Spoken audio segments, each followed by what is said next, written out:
일자리 만들어내는 것이 중요하다고 늘 얘기하고 있습니다. 저도 아주 공감을 하고 있고요. 사회 참여를 정상적으로 진입시켜주고 하기 위해서는 그 경제적인 활동의 기반이 되는 그 일자리를 만들어줘야 한다고 생각합니다. 최소한 주 한 40시간 이상의 지속 가능한 안정적인 그런 양질의 일자리들을 계속 공급을 해줘야 된다고 봅니다. 일자리라고 하는 것은 일거리가 있어야 일자리가 생기는 겁니다. 그럼 이걸 어떻게 만들어내야 되느냐? 그건 정부가 만들어내는 것이 아닙니다. 바로 시장에서 만들어지는 거고 기업에서 만들어내는 것입니다. 이것을 정부가 재정을 써서 이 일자리를 일시적으로 만든다고 하는 것은 그거는 결국 다 무위에 그칠 것입니다. 그건 그냥 일시적으로 돈 나눠주는 것에 불과하고 세금을 효과적으로 쓰는 방식하고는 거리가 먼 것입니다. 정말 우리가 아까 제가 말씀을 드렸습니다마는 우리 번영의 기초가 되는 헌법 정신을 다시 한번 생각해 보고 정부의 역할을 다시 한번 생각해 본다면은 이런 재정에 의한 일시적 일자리라고 하는 것은 이건 일자리라고 보기가 어렵습니다. 그러면 기업이 일거리를 많이 만들어낼 수 있어야 저희가 고질적인 저성장에서도 벗어나고 또 미래 세대에게 정상적인 사회 진입을 할 수 있는 기회를 주어서 우리의 그 번영이 지속 가능하게 이끌어갈 수 있게 하는 것입니다. 지금 많은 분들이 그럼 어떻게 하면 기업들이 일거리를 만들어낼 수 있느냐라고 얘기를 하십니다. 제일 먼저 드는 것들이 바로 규제 완화, 규제 혁신입니다. 그런데 네거티브 규제로 가고 원스톱 규제로 가야 된다 이런 말씀들 많이 하십니다. 그런데 우리나라의 규제에 관한 이런 여러 가지 행정 법규들을 법전을 한번 뒤져보시면 아시겠지만 우리나라의 이런 대륙법계식의 이 법 체계들이 이게 네거티브 규제로 가기가 대단히 어렵게 되어 있습니다. 기본적으로 어떤 현실을 인정하고 이런 것들을 하지 못하게 만드는 이런 행위 규제를 하는 이런 영미식의 법 체계가 아니고 어떤 행정법규를 보면 기본적으로 정부가 허용하는 그 사업의 그 종목이 먼저 정해져 있고 거기에 따라서 인가 또는 허가 절차가 규정이 돼 있고 또 거기서 금지하는 것들을 규정을 해놓고 그 금지하는 것들을 했을 때는 제재가 가해지고 가장 큰 제재가 인허가의 취소입니다. 그런 시스템으로 모든 법들이 지금 만들어져 있기 때문에 소위 말하는 이 네거티브 규제로 간다는 것이 그야말로 혁명적인 변화가 필요합니다. 이게 간단한 문제가 아닙니다. 자본시장법 같은 것만 보더라도 그 자본시장법에 이 금융산업에 관해서 할 수 있는 그 사업의 종류가 딱 열거되어 있습니다. 그것도 개정을 하면서 네거티브 규제로 많이 바꿨다고 하지만 어떤 사업을 해야 되는지에 대해서 법이 딱 정해놓고 있습니다. 건설업도 그렇고요. 또 교통과 관련한 무슨 운송사업 같은 것도 그렇고요. 다 사업의 종류를 정해놓고 인허가 규정을 정해놓고 또 할 수 없는 행위를 정해놓고 그걸 하게 되면 그 사업에서 위반을 하게 되면 그 종목의 사업에서 퇴출시키는 이러한 법 체계를 저희가 가지고 이거를 당연한 것처럼 수십 년을 여기에 적응해서 살아왔습니다. 물론 네거티브 규제라는 그 정신은 좋습니다만은 이거는 우리 법 체계에 대한 대대적인 개혁 없이 이 규제 완화를 논하기가 참 쉽지 않습니다. 그리고 원스톱 규제라고 하는 얘기들 많이 합니다. 사실은 기업인들이 네거티브 규제보다 더 원하고 바라는 것이 그냥 한 라인으로 해결할 수 있게 원스톱 규제를 더 원하고 있습니다. 그런데 이 원스톱 규제라는 것이 각 행정기관들이 그렇게 원활하게 움직인다는 것이 현실적으로 쉽지 않습니다. 관련되는 법의 종류도 많고요. 또 그 법령에 대해서 그 집행 권한을 가지고 있는 부서도 다양하게 있고, 그래서 저는 이거를 해결할 수 있는 방법이 바로 디지털 플랫폼 정부다. 이것이 우리가 이 4차 산업혁명에 따라서 정부 구조도 이런 식으로 혁신하지 않으면은 이게 과연 원스톱 규제가 가능하겠느냐. 어떤 사업을 하려고 하는데 부산에서 하는 게 좋은지 인천에서 하는 게 좋은지를 판단하는 것부터 시작해서 중앙정부와 지방정부와 관계되는 이런 모든 규제와 그 기관들이 어떤 사람이 사업을 시작하려고 할 때 일일이 만나고 찾아다니고 하는 것이 아니라 이것이 하나의 플랫폼 위에 올라가서 거기서 절차를 밟아 나가는, 그러니까 정부가, 우리가 디지털 정부라고 얘기 많이 합니다만은 디지털 정부 갖고는 안 되고 이런 플랫폼 정부, 하나의 플랫폼에 대한민국의 모든 중앙정부와 지방정부의 기관들이 다 들어가서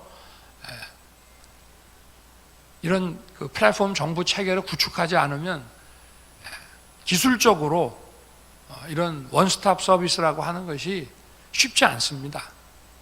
또 그러기 위해서는 상당히 많은 이런 그 재정과 어떤 기술의 이 투자가 또 필요합니다.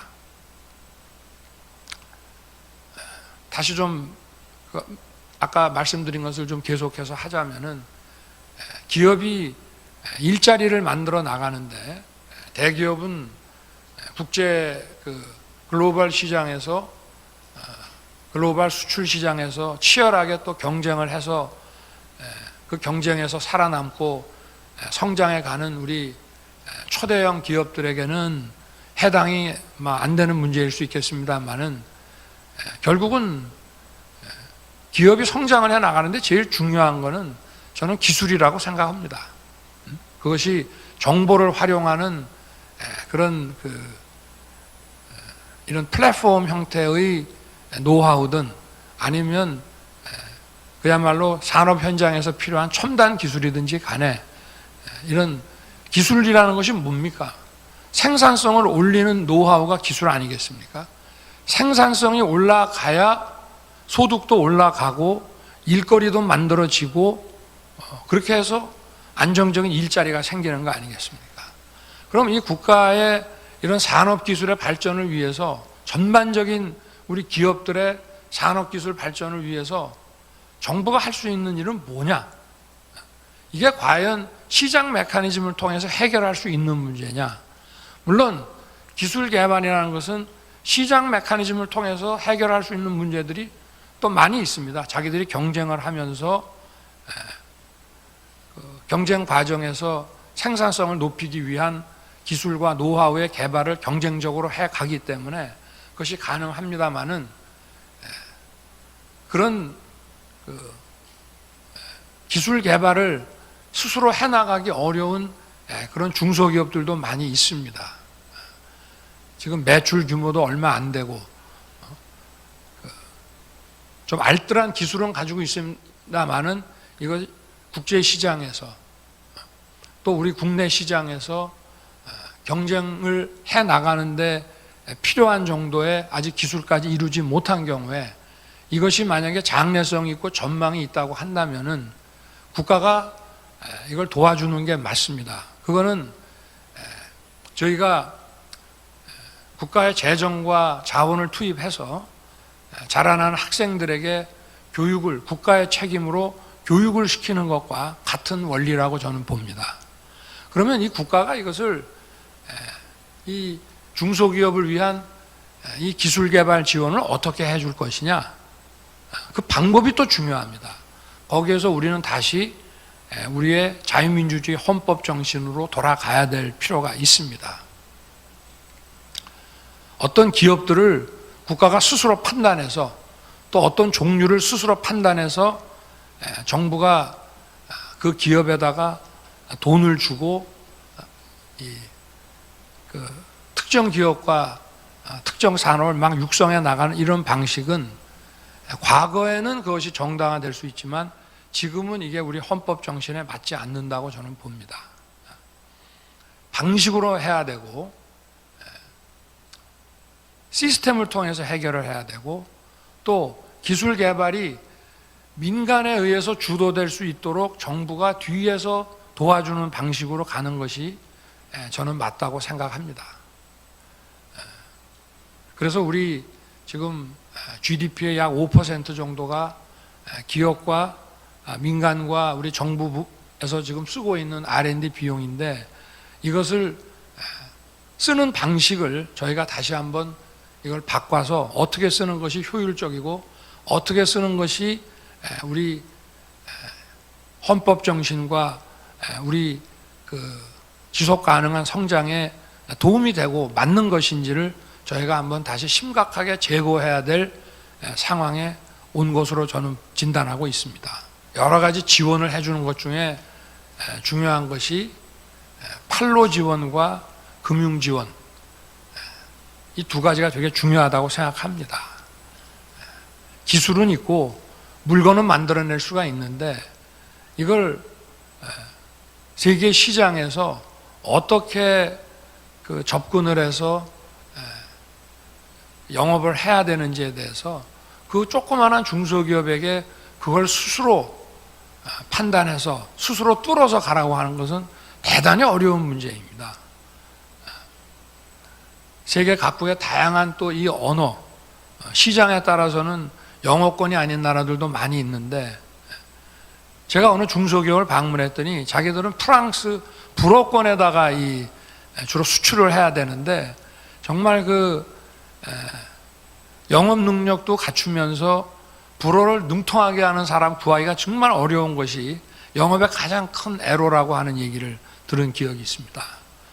그렇기 때문에 지금도 정부가 코트라를 통해서 이런 판로 지원들을 하고 있습니다만은 여기에 대해서 보다 용의주도하게 이런 판로 지원을 해야 되고 그리고 금융 지원이 이제 대단히 중요한 문제이고 기업이라고 하는 것은 결국은 사람에게 있어서는 이제 소위 그 혈액, 피와 같은 것이 이제 자금인데 스타트업 기업들이 성장을 해 나가는 과정에서 여러 차례의 그 데스밸리를 거쳐가면서 생존을 해야 이제 강소기업이나 중견기업으로 성장을 할 수 있다고들 합니다. 그런데 이 금융지원이라고 하는 것 역시 정부가 어떤 그 기금을 딱 장악을 해가지고 특정 기업에다가 자금을 배분하는 식의 그런 지원은 굉장히 위험합니다. 그러면 결국 이것도 최대한 그 시장 메커니즘을 활용을 하고 그게 도저히 안 되는 경우에만 정부가 직접 나서야 되는데 그러기 위해서는 소위 그 금융투자업에 대한 규제를 많이 좀 풀어줘야 됩니다. 하이리스크, 하이리턴을 할 수 있는 이런 그 금융 규제의 혁신이 또 필요합니다. 예를 들어서 대전의 이 카이스트에서 많은 기술을 개발을 해내고 그와 연계된 소기업들이 연구실과 연계되어 있는 기업들이 많이 있다고 한다면은 사실은 대덕뿐만이 아니고 한 유성이나 대전 시내에 그런 기업들을 자금으로 지원할 수 있는 소규모든 중소규모든 많은 이 금융 투자 회사들이 있고 그 금융 투자 회사들이 시중에 그 지금 어디에 갈 곳을 잃고 있는 그런 자금들을 합당한 설명을 통해서 유치를 해서 그 자금 중개 기능을 해 주어야 그 민간 주도의 이런 기술 발전을 이루어낼 수 있다고 저는 보고 있습니다. 근데 이런 부분들을 다 정부의 역할이라고 생각을 한다면은 참 큰 오산이 아닌가 그래 보고 있고요. 결국은 이런 산업의 발전이라고 하는 것은 그것을 뒤에서 추동해 주는 그런 금융 시스템이 연계되지 않는 한 산업 발전은 기대하기가 매우 어렵습니다.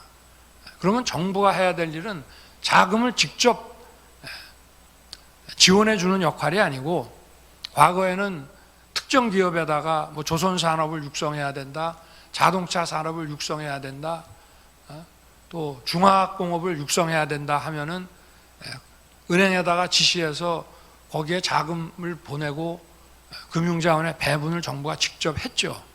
그러나 이것은 금융 시스템을 고쳐 나가면서 이것도 결국은 금융시장이라고 하는 시장 메커니즘을 통해서 그 시장의 판단에 의해서 자금이 공급되도록 하는 것이 매우 중요한 문제라고 생각을 하고요. 이 산업 발전의 이 금융 지원이라고 하는 것은, 금융 시스템이라고 하는 매우 중요해서, 지금과 같은 우리가 이 금융 시스템을 유지하는 한 이런 산업 발전을, 이 4차 산업혁명에 올라타서 우리가 혁신적인 기술 개발과 산업 발전을 이루어내기가 매우 어렵습니다.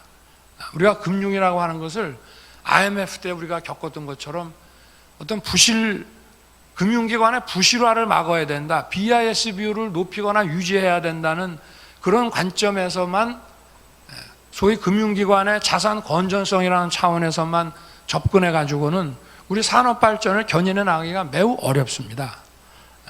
그래서 이 부분 또한 저희가 심각하게 고민하고 과감한 그런 개혁 조치가 있어야 한다고 저는 봅니다.